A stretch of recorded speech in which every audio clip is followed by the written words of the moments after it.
Whoa. Landing an account this big will totally change my landscaping business.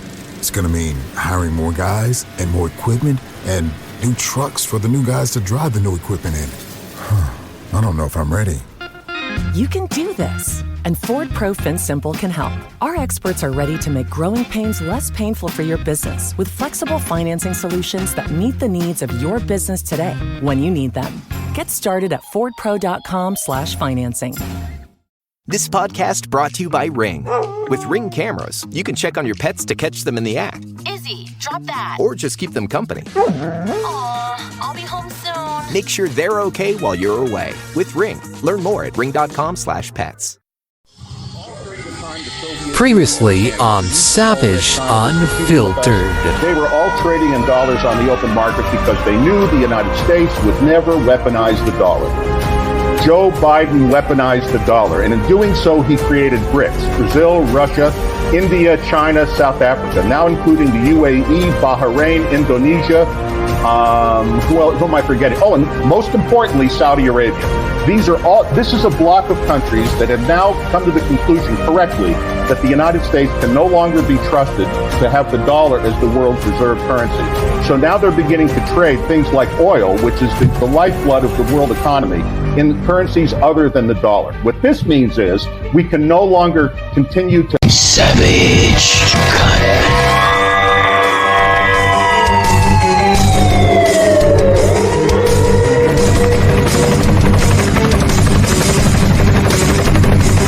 Real talk, no filter on Savaged Unfiltered. Savaged. And now, Savaged Unfiltered continues. Where do you think the disconnect is? You just mentioned statistics. These statistics are true, okay, with, black individuals growing up mainly in fatherless households, okay?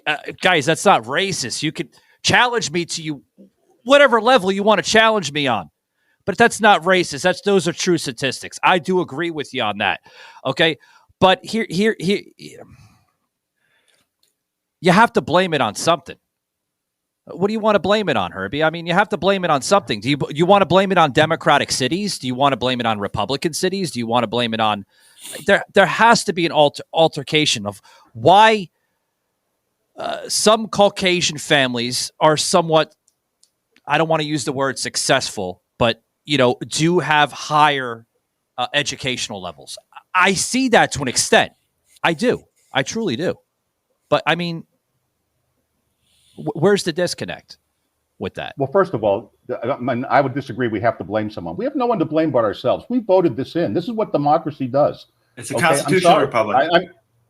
It was a constitutional republic. Now it's a constitutional democracy, sort of, with a constitution that's ignored when it's inconvenient by whoever happens to be in office. And that's where all this presidential executive bullshit comes from. The presidency was never designed to be the office that it is. It's where a lazy Congress sloughs off its responsibilities to a chief executive rather than make hard decisions itself.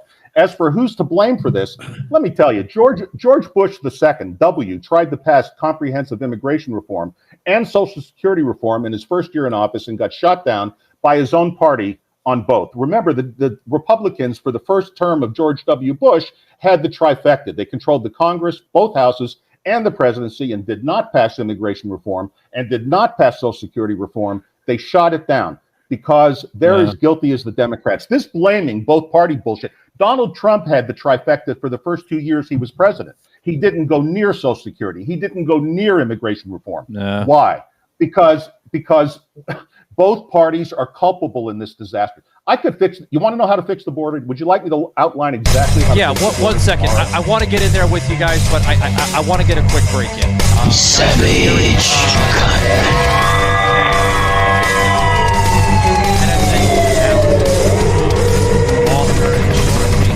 Guy's got a lot of titles. He's also the author of the 1964 Plan. Got a website out there. Check him out, guys. There's a lot of information on this guy. Before you go into the border, though, Herbie, I do want to get Sas's insights on this. Sas, you're very quiet on this. I know you're usually like no, a word of political comments here. You have any insights on this, buddy? Well, I finally. I mean, this guy has been aligned with the NSA. I was checking him out. He's been on the show before. He's got a lot of knowledge here with politics, buddy. Well, the whole thing that I actually disagree with him quite a bit. The reason why we're having like such a social security problem is because our government is giving $20,000 to a family of 4 in New York City, and not only that, but we have over 18 million illegal immigrants in America that shouldn't be here. That's more than Sweden. We pretty much have the whole country of Sweden in America, and each and every day we have thousands of people coming across the border. Hold that thought, Sos, before we go to the border issue. Before we close it out with Herbie, I do want to comment on that with Herbie and get his comment on it. Sos just mentioned something really, really interesting. We are bringing in more people into this country that we can. I mean, we can't afford that, Herbie. I mean, you have to understand that. You probably no, I don't understand that. Hold that thought. I mean, we're bringing people in from Mexico, Guatemala, parts of Asia, parts of Central America, right? All over the world. You're seeing people come into this country. We can't afford to house these people, feed these people, let alone give them government benefits. We can't afford it. Our country is going bankrupt because of issues like this. You do bring up a good point, though. Hold on. You do bring up a good point with people coming into this country because they want to better themselves, right? Provide a better environment and livelihood for their families. But those are the people that are coming across, though. Hold on, Sos. Those are criminals that are coming across. No, hold on, Sos. These are people that come across like this. We've seen for generations, right? You've seen that with the early immigrants, European immigrants that came over from Italy, from England, from parts of Ireland, Scotland, Wales, all that. That has been the ultimate American dream for generations. People coming into this country because they know what America can provide. Right? They come to escape oppression. They come to escape communism, socialism, all that stuff, right? Because America does not support that. That's why people come into this country. But now going into, hold that thought, Sos, because I know you're right there with it. Herbie, you have to understand, we can't afford these people coming in. I mean, well, first of all, there's a lot of assumptions, a lot of statements that were made that just aren't true. So let's begin with, first of all, and let me back up. Yes, I was an analyst at the National Security Agency. I speak fluent Russian, German, French, Spanish, and Italian. So I'm multilingual, and I've been in many cultures, one of them being Latin American. I lived in Mexico. I was a businessman in Mexico. I understand Mexican culture. I speak fluent Spanish. I have firsthand experience with this. I graduated from Nogales High School, for Christ's sake, on the Mexican border, which is the largest crossing point in the world between two countries of fresh produce, by the way. Little side note. And I have played, I can remember playing golf at Two Back Country Club just north of Nogales and watching the illegal aliens coming up the Santa Cruz River for years. I mean, this is nothing new. Illegals coming over the border have been coming all the time. However, there is a solution. First of all, the first assumption you say is we can't afford this. That's not true. In fact, we desperately need young people to come in this country and work. And let me explain why. We can't afford it. How can we not afford it, Herbie? Listen. So taking benefits from the veterans? Oh, that's right. If you take criminal citizens, then you can afford it. Wait, hold on, Sos. Let him finish his talk because I'm interested on learning how we can afford it because we can't afford it. I'll tell you how to fix the border. First of all, they're not collecting welfare. You can't collect welfare as an illegal alien. Now, there are some states, I'm talking federal welfare. There are some states like California who roll out the free shit here sign, and that's their fault. Look, if they want to pay for benefits in California, have at it. Because the difference between California and the federal government is that California can't print money, and the federal government can, which makes it 100 times more dangerous, 1,000,000 times more dangerous. Okay, so let's go back to we can't afford these people. I totally agree. Welfare should never be available to an immigrant in the United States coming here to work. That's to me. Goes without question. The truth is it already is. Okay, I know that that's not a talking point, but it is. These people, what we have is an uncontrolled border, okay? It's not an issue of, we're not going to shut the border. We're not going to build a wall. We're not going to turn into the birds. We're not going to stop these people from coming. Listen, I'm also an IFR and commercial rated pilot. I have flown the length of the U.S. border in my own plane. It's too long. You can't build it. Forget it. This idea you're going to build a wall and bullshit. This is all political bullshit. And Trump no more had the border in control than Biden does. He just had a plug in it for a while. Here's what number one, we need the people because our own demographics are declining. The average American family is having less than its replacement rate of children. Our population. So here's my question, Herbie. Herbie, if I may, here's my question. If these people that you're mentioning will provide more of an economical uproar in our, that's economics 101 in our economy, right? Right. More than the people that we have in our country. Hold on. You're saying that these people are different from our own set of people that we have here in the country. Yeah, I am. What if that goes 90 degrees the other way and they expect everything from our American government? Food stamps, welfare, Section 8 housing, all that stuff. What if they expect all that? Well, that's what they're doing now. That's what they're doing now. First of all, as I said from the beginning, an immigrant should not be entitled to welfare. Let me just walk through how to fix the border. You want me to tell you how to fix the border? But it's an easy fix. It's just that both sides have their heads so far up their asses they can't think. Let's begin with we need young people. We have sick demographics because of my generation.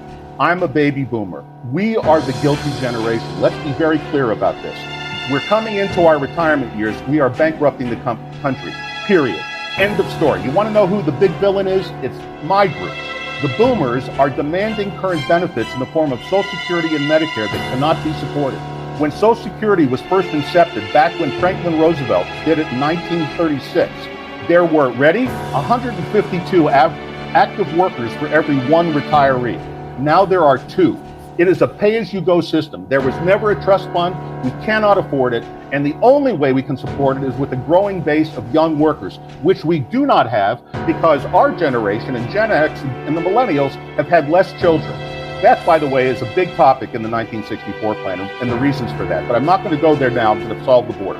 I'll talk about that later if you want me to. So again, wait. Let me finish. Again, with the border, I want to go back to the original question I just said. Go ahead.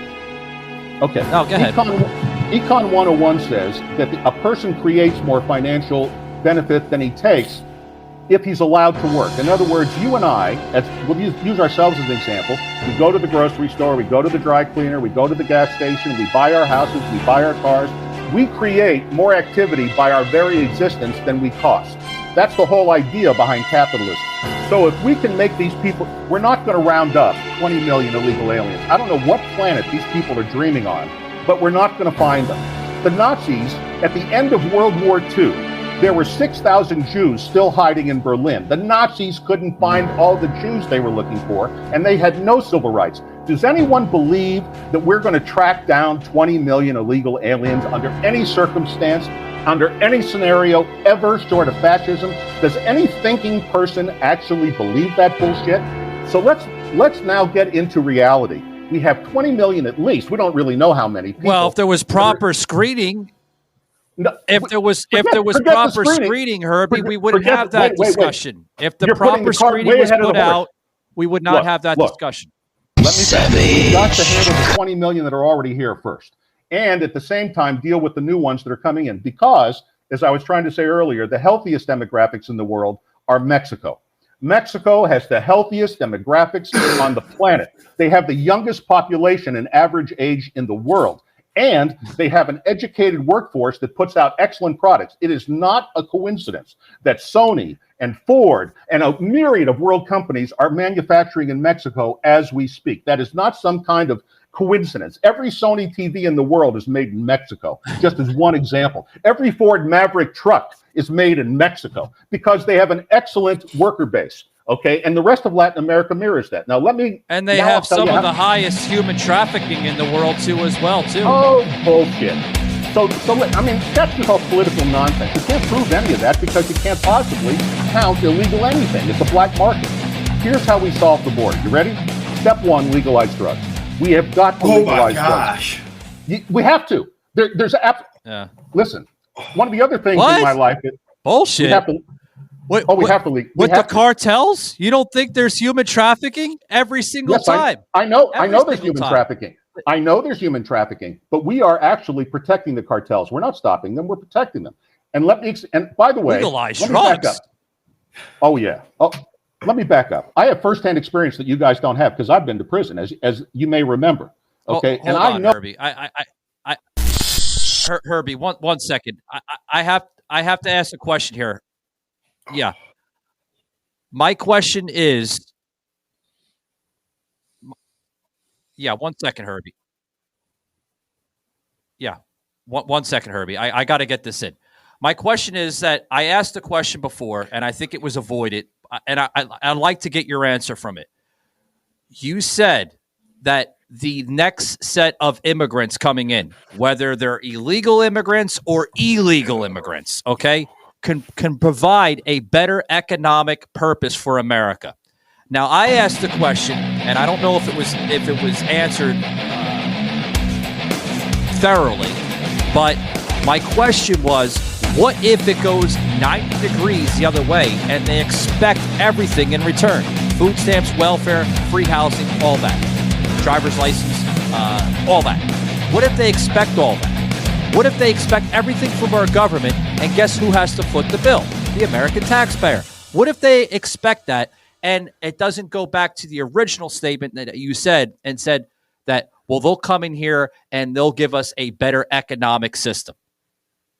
What if they go the other way around with it? Okay, that's my one question. My next question is that you said that Mexico has, you went into something with, I believe it was some type of system. And then I had commented on it saying about human trafficking. Mexico is right there with China with human trafficking through the cartels. We see that all the time. All the time. They smuggle them right in. They pay truck drivers right at the freaking border, right at the fucking border to bring these people in. Right? China does it. Mexico does it. Guatemala does. All these countries do it.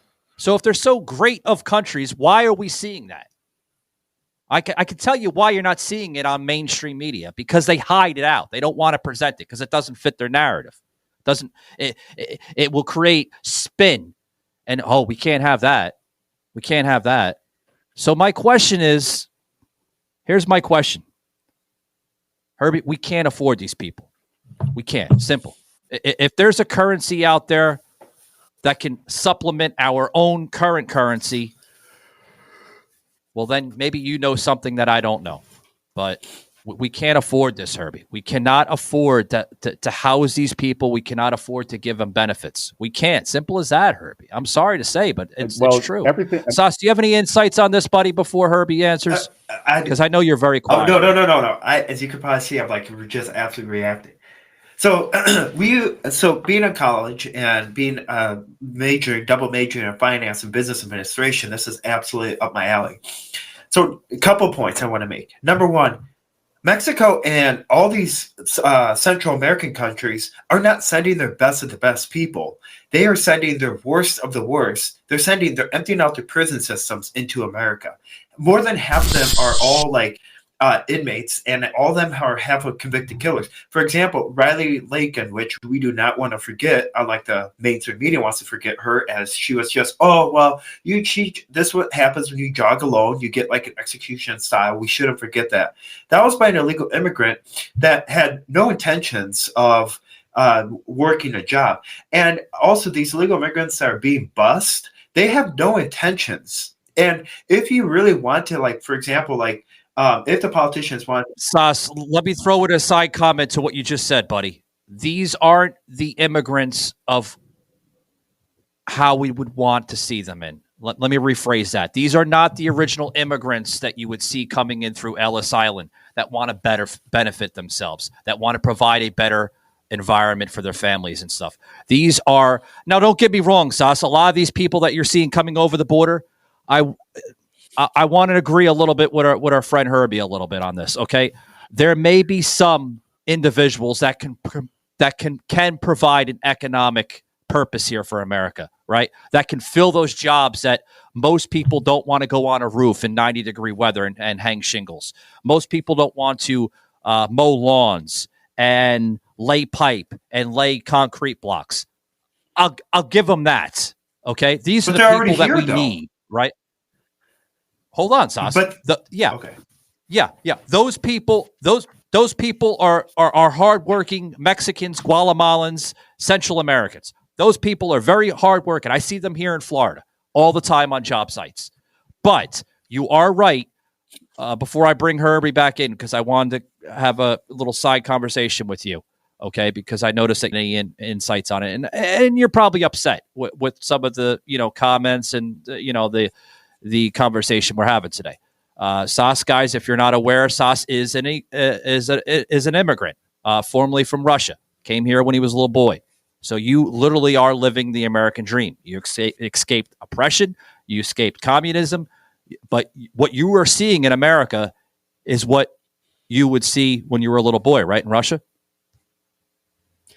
Absolutely. And see, the thing is that, a lot of things that happen. Okay, and here's why this whole immigration thing is so prevalent. This is what a lot of people don't understand. There's a purpose to this open border policy. There's a purpose for it. It's not to help anybody. It's not to pass. It is to help. It is to demographically change the voting system. That's why they're precisely placing them in all these cities. For example, in Wisconsin, it's a primary state, and just a couple miles down, they've already become a sanctuary city. They've already put the status of a sanctuary city. So they're getting the first busload of migrants into Wausau. And what are they doing? Because Wausau is also a flip county. So it's a flip city, so they can determine itself. So if I were a Democrat, what would you think? Okay, well, let's place more people here because the redistricting just came out. Let's demographically change so that they can outvote and vote in our favor. And you see it, go on TV, ask people who are you going to vote for? You can't understand them half the time. And they all say Biden because of the free handouts they're giving.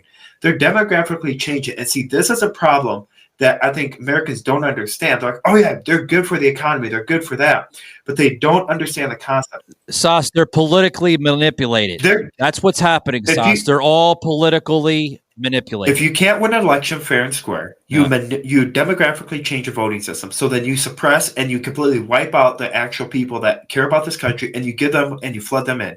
And we're seeing this happen and all that. And the fact that we keep on handing stuff to them, and they for instance, there was a home, a family was kicked out because apparently there were squatters in there that were illegal immigrants, and he threw a fit that they can't the owners that own a $2.3 million home in Staten Island can't even live there because they're squatters, and the squatters are taking out owners to court.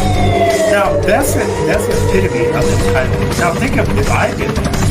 If any of us did that, he'd be like, Real talk, oh, you can't no do that. filter on Savaged, He'd be Unfiltered, Savaged.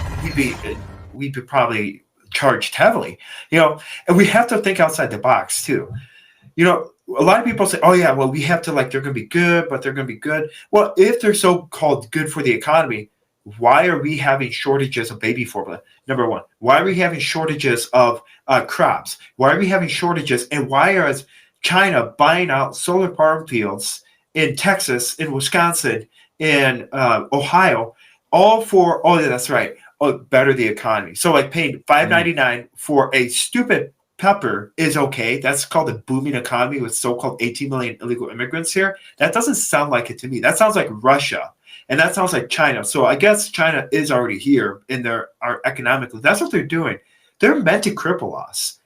They want to make us stupid, and we have to think outside the box. We have to think as of an immigrant standpoint that actually came here legally and spent $38,000 on papers and took a test and at least knew the basics of the Constitution.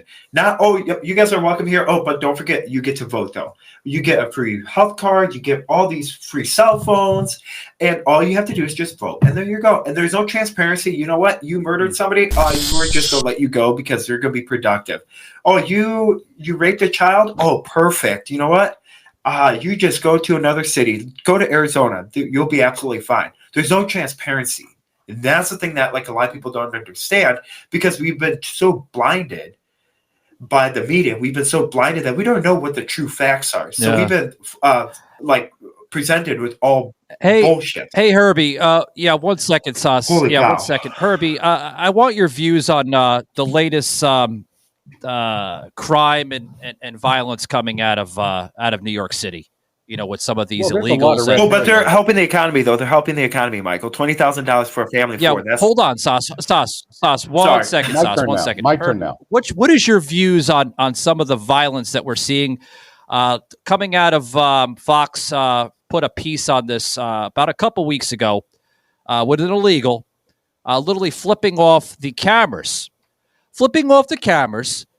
and walking out of a courtroom with no bail whatsoever after beating the shit out of a New York City cop. Okay, so am I going to be allowed to talk all the way through now? Or are we going to keep hurling red herrings? Okay, so here we go.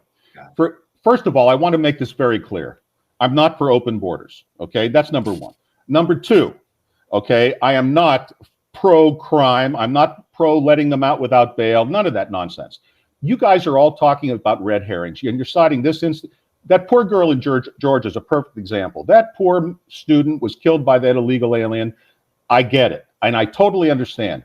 But for every instance of that, I could pull out an illegal alien who's done well in this country and been a benefit. Let's not get into one case proves everything. Let's talk about cause, not correlation. We can spend days on correlation, and it means nothing. It's a waste of time. Let's talk about what's causing all of this. And what's causing the violence, to your question, in American cities is the breakdown of the black nuclear family, period, end of story. That's it. And that was caused by largely the welfare state itself. Okay, prior to 1960, over 80% of black children were born into two-parent families. Black poverty had been reduced by 47% during Jim Crow, for Christ's sake, since the end of World War II, all by itself, without any social programs at all. So if you want to know what destroyed the black nuclear family and then caused the breakdown of the city, there are two primary causes. One is the breakdown of the black nuclear family. The other is the idiotic prohibition on drugs. Okay, now I know that this sends off Sos right off the deep end, and I'm sorry. I know this bothers you, but now I'm going to talk to cause, not correlation. All right, here's the thing. The drug war was lost from the day it was declared. We've spent over $1 trillion, and all we've done is protect the cartels. Understand, and I want to back up by saying I have firsthand knowledge of this. This is not third hand. I know the cartel guys. I have sat with them. They tried to recruit me to launder money, for Christ's sake. I know how people and drugs are brought into this country, and I'm going to tell you exactly how. Number one, the Border Patrol is completely infiltrated by the cartels. What they've been doing is raising children of Mexican-American legal families in the United States to become Border Patrol agents. When they come of age, they join the Border Patrol, and they become basically moles of that. Number two, they are not crossing illegals they don't work above the land. All those people coming across the river are the dummies. The guys going with the cartels are coming through tunnels. There are thousands of tunnels under our border, so the wall is a waste of fucking time, pardon my language. These tunnels are built by Mexican families who are raised from childhood to be basically tunnelers. Whole families who work for cartels tunnel. They use each tunnel twice. They only use it twice because they know that after they bring through the illegal aliens as well as the drugs, some of those lower level people are likely to rat out the tunnel. That's why whenever a tunnel is found, which is very rarely, and I'll explain where they are in a minute, whenever a tunnel is found, there's never anybody, it's always abandoned because the cartels are smarter than the cops. Remember, the cops are nothing more than bureaucrats with guns. The cartels are paying, a cartel truck driver makes $1 million a year. Who do you think is attracting the best talent? The cartels or the Border Patrol, which is completely infiltrated? Now, on top of that, as they're bringing them through in the tunnels, how the drugs are moved is through milk trucks primarily, because dogs can't smell through gallons of milk. And the cartels have infiltrated the American dairy industry, and they move it by milk trucks, and the guys driving it are cartel employees, and it's a package in the middle of all that milk driving down the highway. If you've seen a milk truck, you have seen drugs moving around America. And if we somehow manage to intervene in the milk market to stop it, they find another way, because they're smarter and better financed than the government agents opposing them. There is no instance in the history of the world where there's been a successful prohibition of anything. If people want something, they're going to have it. The question is, are we going to control drugs or are we going to protect the cartels? Because by trying to stop drug importation and the importation of human trafficking, all we've done is make the cost of interdiction so high that nobody else can compete with the cartels. The last people on earth who want drugs to be legal are the cartels and the inner city gangs, because it would put them out of business. The cartels could never compete with Walgreens and CVS on the price of heroin, for example. Heroin is not a patentable formula. It's been around since the Chinese in the year 600. People have been smoking opium. Shit, Wyatt Earp's wife was addicted to laudanum, for Christ's sake. You could go to a heroin den in this country at the turn of the century. You cannot prohibit, just like alcohol, you cannot prohibit drugs. All we've done is create a criminal class. 25. Wait, let me finish. Yeah. We have 25% of the world's prison population already locked up, and we have 4% of the world's population. We have more of our population locked up in prison than China, Russia, and North Korea combined. Fact check me. It's true. We are not going to solve this by locking people up and creating more criminals by criminalizing addiction. So we have got to bring this into the open. Now, wait. Yeah, let me finish. I'm not done. I'm just getting warmed up. Yeah. If we were to legalize drugs, I'm allowing you the airtime, but I was going to ask you a question, okay, Go ahead. I'll let you. Yeah. I was going to ask you a question, Herbie, with our border issue. You're saying that the wall is a complete joke, it's a waste of money. It's a waste of time of even building it. Okay. That over tequila. They think it's the funniest fucking thing. Do you know where the tunnels are? They're in the cities. It's much easier to hide a tree in the forest than out in the middle of the desert. It's not like the movies. I understand where you're going with this, Herbie, but my question is, like, all right, in order to preserve correct screening with these immigrants that are coming over, okay, whatever purpose they want to come over to the United States, to be honest with you guys, I'm not going to sound mean by saying this, but I can care less. I don't care what the hell their fucking purpose is to come over. If they want to better themselves, if they want to just live in the United States, to live that American dream, whatever fucking purpose they want to do, that's on them. But here's my question. Here's my question. How can we create a better screening process, a better system at the southern border to control the flow of immigration? Good question.